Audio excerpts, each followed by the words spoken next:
আসসালামু আলাইকুম, ঈদ মোবারক। আজকে ঈদের দিন আপনাদেরকে একটা ভিন্ন ঘরানার ভিডিও আমি শেয়ার করতে যাচ্ছি। আশা করি আপনাদের কাছে ভালো লাগবে, ভালো লাগলে শেয়ার করতে পারেন।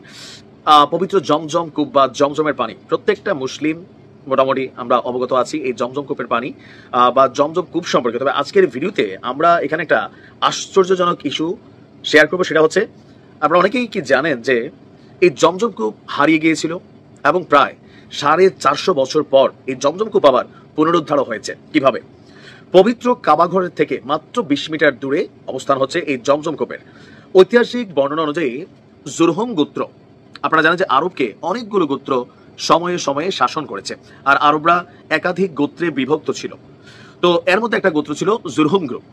জুরহুম গোত্র যখন মক্কা শাসন করছিল তখন তাদের মধ্যে ধর্মীয় অবক্ষয় এবং পাপাচারে লিপ্ত হওয়ার প্রবণতা দেখা যায়।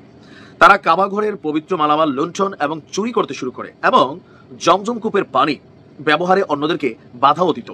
এই পাপাচারে লিপ্ত হওয়ার কারণে আল্লাহর হুকুমে একসময় জমজম কূপের পানি শুকিয়ে যায় এবং সংস্কারের অভাবে একসময় কূপের স্থান বালি ও মাটি দিয়ে ভরাট হয়ে যায়। এই জুরহুম গোত্র খোজায়া গোত্র কর্তৃক ক্ষমতাচ্যুত হয় এবং বিতাড়িত হয়ে মক্কা ছেড়ে চলে যাওয়ার সময় তারা কাবাঘরের জন্য হাদিয়া স্বরূপ রাখা কিছু মূল্যবান জিনিসপত্র যেমন সোনার 2টি হরিণ, কয়েকটি তলোয়ার জমজম কূপে নিক্ষেপ করে এবং কূপটি মাটি দিয়ে ভরাট করে ফেলে। এর ফলে কূপটি সম্পূর্ণরূপে হারিয়ে যায় এবং মানুষের বরকত এবং কল্যাণ থেকে বঞ্চিত হতে থাকে। এইভাবে একদিন দুদিন নয়, প্রায় গুনে গুনে 450 বছর ধরে দৃশ্যত জমজম কূপ মানুষের চোখের আড়ালে মাটি চাপা পড়ে থাকে। ক্যামব্রিজ ইউনিভার্সিটি প্রেস 2009 সালের ডিসেম্বর একটি আর্টিকেল প্রকাশ করে। দেখেন, এইসব গবেষণা আমাদের করা দরকার ছিল, কিন্তু করছে কারা?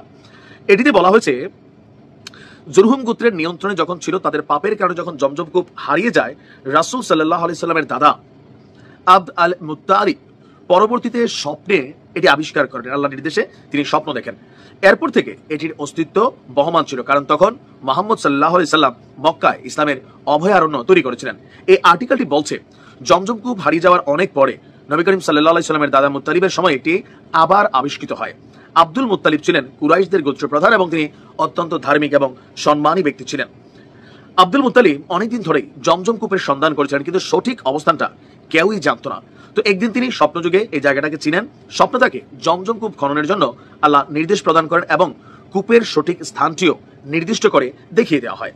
স্বপ্ন থেকে ওঠে, মানে ঘুম থেকে উঠে আব্দুল মুত্তালিব বিষয়টি নিয়ে চিন্তা করেন এবং আল্লাহর নির্দেশ মেনে চলার সিদ্ধান্ত নেন। তিনি তার পুত্র হারিসকে, মানে কেউ কেউ বলছেন যে ওর নাম জায়েদ বা অন্য পুত্র, ওনাকে সঙ্গে নিয়ে স্বপ্নে দেখানো স্থানে খনন কার্য শুরু করেন। এই খনন কাজটা আবার তৎকালীন সময় খুবই সহজ ছিল না, কারণ কূপটি বহু বছর, মানে প্রায় 450 বছর ধরে মাটির নিচে চাপা পড়েছিল।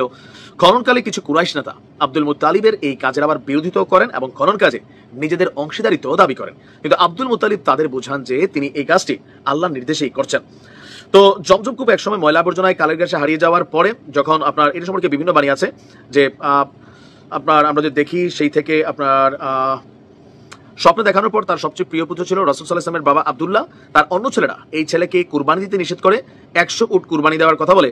এরপর 100 উট কুরবানি দেওয়ার কথা বললে আল্লাহ আবার জমজম কূপের পানি বের হওয়ার নির্দেশ দেন। সেই থেকে এটির পানি প্রবাহ হাজার হাজার বছর ধরে এখনো চলছে।